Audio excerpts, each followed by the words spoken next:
Hello everyone, this is Amon Douglas with the City of Des Moines Fire Department. And today we're going to take you on a fire station tour of station number 1. And some quick facts. The City of Des Moines Fire Department employs just under 300 firefighters working out of 10 fire stations and soon to be Station 11 opening. So with those firefighters running out of 10 fire stations and soon to be 11, we're covering close to 30,000 calls a year. That comes down to a call about every 20 minutes. Fire station number 1 is the busiest fire station in our city. It covers all of downtown and runs into the other areas, helping out with the other calls that are coming into the city. Fire station number 1 opened in February of 2013 after the closing of the old fire station, which opened in 1937. Let's go inside. Okay, so here we are in the kitchen. And the kitchen in every one of our fire stations is typically the hub of all the activity. Not just the meal planning and the meal eating, but this is where a lot of the meetings take place and the studying. And sure enough, we do watch television and movies when we do have some spare time for that. But here we are, fire station number 1 in the kitchen. When I worked in this fire station, one of my many tasks was to make sure that the kitchen was clean. And in every one of the fire stations, we treat it like it's our homes. So all of us participate in keeping the place clean and tidy. So while we're in the kitchen, we're also going to participate in some of our own fire safety tips that we try to instill in all of you. We make sure that none of the burners are left on and that pans and pots are not left unattended. And then we make sure that the handles are turned away so they can't be knocked off. During our fire station tours and visits, it seems like there's a lot of questioning about our meals. There's a lot of traditions that we try to uphold to in the fire station. This here is from the City of Des Moines Chili Cook-Off, which this is the biggest trophy that was awarded, and guess what? It's right here at fire station number 1. So not only is chili a big part of our meals, Friday nights pizzas, and sometimes there are some friendly competitions between crews on who can make the best pizza. So some of our oldest traditions when it comes to meals actually go back to the ham and bean soups on Saturdays from a long time ago. Sunday big meals, red sauce, lots of pasta, meatballs, salad, garlic bread, jello. Big meals, good times, good people. And that's some of the things that we pride ourselves on. So as we move through the rest of the fire station, we're going to show you what we call our day room. In this room here, we get a lot of our downtime, especially after 4 o'clock. Every day, Monday through Friday, between 7 a.m. and 4 p.m., those are our business hours. So we're training, we're going on calls, we're practicing some skills, we're doing everything that we would do in a business setting. And then after 4 p.m., we're allowed to come in here and watch movies, watch television, get caught up on some things. And as you can see, there's recreation that also takes place in the fire station in the form of ping pong, which is tradition old. Our families are allowed to come by and visit. We're allowed to have friends stop by. We prefer that everyone comes by and conducts that type of offline business after our business hours, which are 4 p.m. Here we are in the gym at fire station number 1. The city provides some of the exercise equipment for us, and then we choose to provide the rest of it on our own out of a general fund that we all chip in.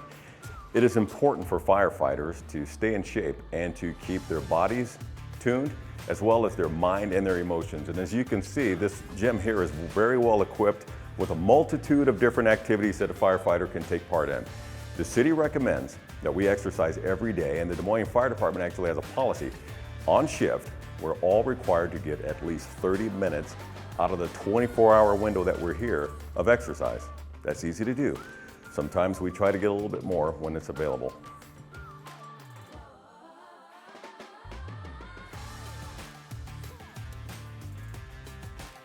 Okay, so here's a peek at the sleeping quarters, which we also call the bedroom at fire station number 1. Our firefighters are allowed to occupy their beds and get as much rest as possible between 8 o'clock at night and 6 o'clock in the morning. And next we're going to go see the fire trucks in the bay, so come with me.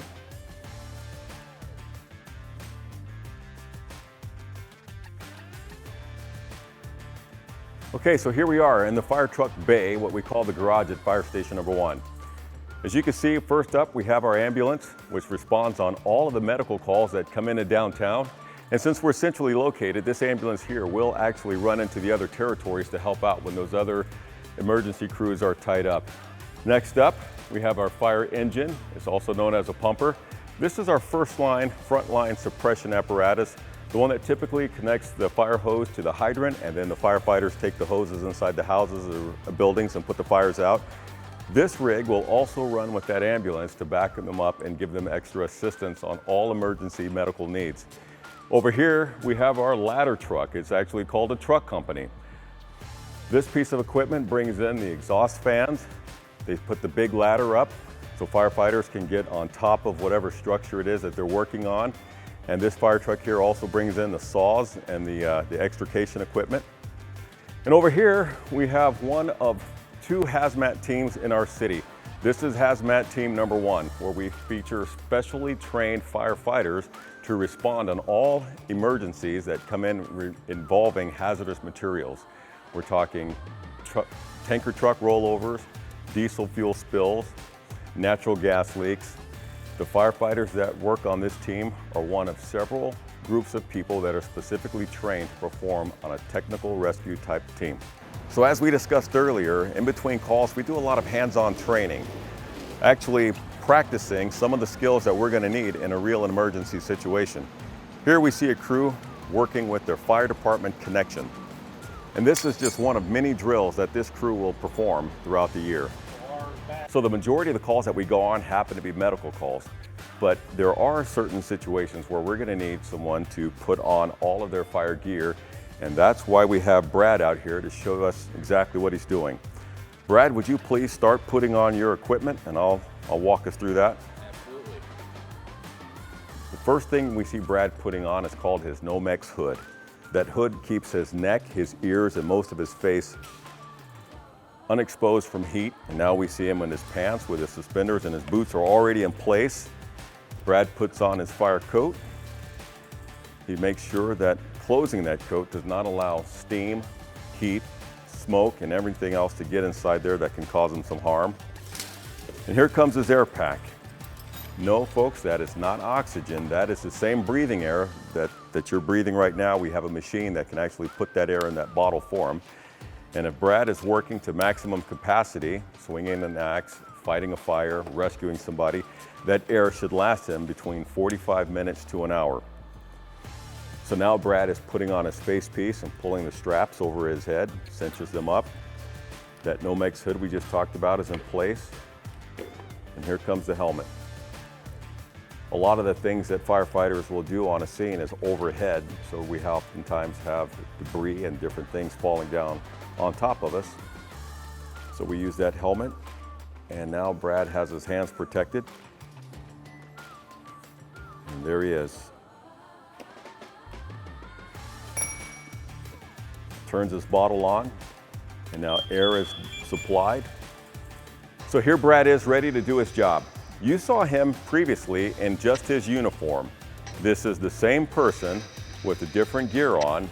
So if you do happen to see us, don't be afraid. We're just there to do our jobs. This is Brad, the same firefighter that we saw just a second ago. Hey, thank you all for joining us at Fire Station number 1. We hope that you learned something and that you'll come see us here.